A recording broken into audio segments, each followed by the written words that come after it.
Yo, what is going on? PartTimerZack here. In today's video, we're going to be talking about Watanabe and just going into the new A rank that is going to be coming out after S rank Bianca and kind of going in order from there. So I thought it'd be kind of interesting to talk about all the characters in the order that I understand it and then go from there. So he's actually going to be 50% physical and 50% dark. We will talk about his signature weapon. I will also be comparing it to the 5-star weapon to give you an idea if you're actually going to have to save for his weapon or not. He has an attacker class and he's going to be one of the kind of first in the entry of dark for teams that kind of want to revolve around dark. So if you have S rank Cam as your tank, Watanabe is definitely going to help you out a little bit until some of those other dark units come out like Luna. So it's definitely going to be something to kind of look out for if you're interested in the dark elemental. So going into his red orb here, he throws out darts and a fan shape dealing a certain percentage of physical damage. Using 3 orbs will convert this into dark damage, and you'll start to see this theme with him that each time that you do these 3 orbs, it's always going to convert it into dark damage, no matter if you're blue, red, or yellow.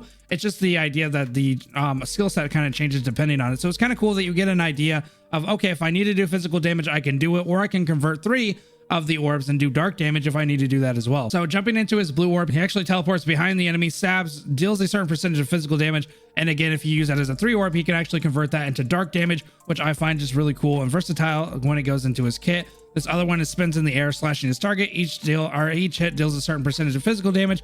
The landing hit, whenever you actually hit the ground, will do a certain percent of physical damage as well. And again, the 3 orbs here will actually convert all of that into dark damage. So you can get an idea of how kind of flexible he really is, depending on what you kind of want to do with him and what kind of damage you want to be dealt when you're doing his orb skills anyway.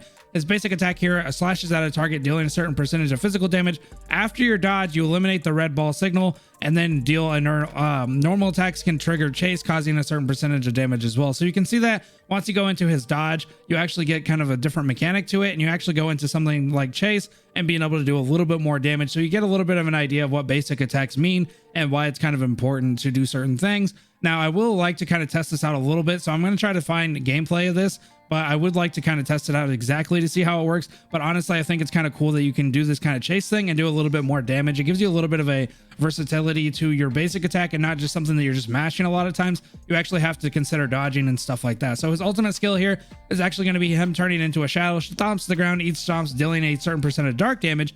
So here you're not actually going to be able to fluctuate between the physical and dark damage. You are going to be doing just mainly dark damage for your ultimate skill, but ultimately I think it's really cool, and the idea that he turns into like this shadow and just starts stomping the ground is really cool. So honestly, I've really started to kind of like this character, and I've even been playing the current A rank Watanabe and kind of getting an idea for him, and he actually is really fun as well. So I can encourage you, if you do have the current A rank, to check him out as well, because it's kind of like an extension of that one and going into some more like dark damage and stuff like that. So his QTE, his assist here, is just jumps out of nowhere. I like how they kind of say that, jumps out of nowhere. He just comes out of the darkness, essentially attacks, dealing a certain percent of dark damage. So if he has your QTE and he has your assist, he is going to be doing dark damage and no physical damage, as you can see from here. But it's just kind of cool that he says jump out of nowhere and kind of goes from there. So other things, there are some class passives that he has, awakenings and stuff like that.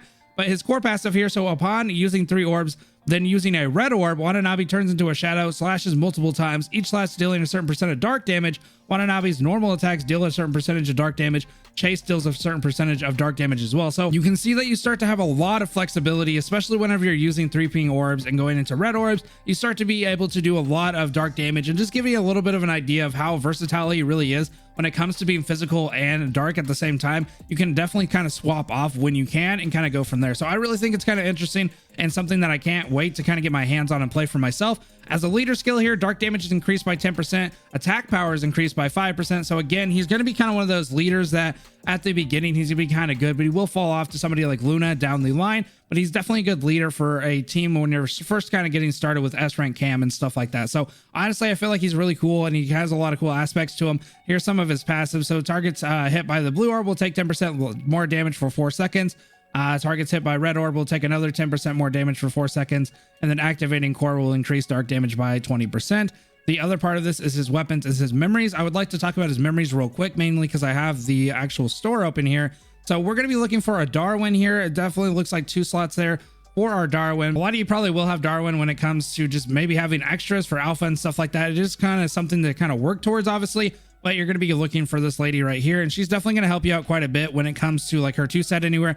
For every orb ping, all damage increased by 3% for 4 seconds. It can be stacked up to 5 times, which definitely is kind of something that Watanabe needs, because doing that little damage there is definitely going to help you out quite a bit when it goes into it. Already talking about the other memory here. This memory I cannot find in the actual game right now, so I don't think it's actually introduced yet, and it's probably going to come much like Patton kind of did with some kind of event. And so Basiloni, hopefully I'm saying the name correctly, I don't think I am, but the 2 skill here, if you actually have all 4 of them, you actually have, when dealing damage, there's a 20% chance to summon a phantom area for 5 seconds. Afterwards, the phantom area goes on a 5-second cooldown. Enemies standing within the phantom area are inflicted with corrosion for seconds. Enemies inflicted with corrosion take 80% dark damage every 2 seconds and have a reduced dark resistance when attacking enemies with corrosion. There's a 20% chance to gain 1 random orb. This effect has 12-second cooldown, so you can kind of see why it would work with something like Watanabe, because you're able to kind of go back from physical to dark, and so you could definitely start to get an idea of why, you know, whenever they're in that phantom area, that the corrosion and stuff like that and the resistance essentially for them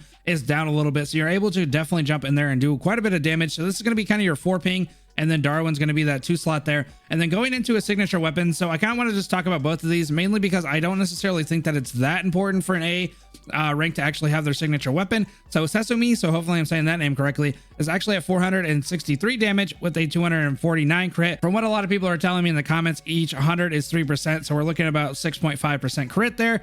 And then going into his actual slash here, or his soul slash for skill 1, all damage is increased by 10% when in residence form, increased dark damage by 10% there. So you can definitely see how it helps you out quite a bit with the dark. Now, what I was going to say is that this weapon right here is actually already in the game right now, and currently it does have a little bit less crit, as you can see, but it's only 6% in comparison to like the 6.9%.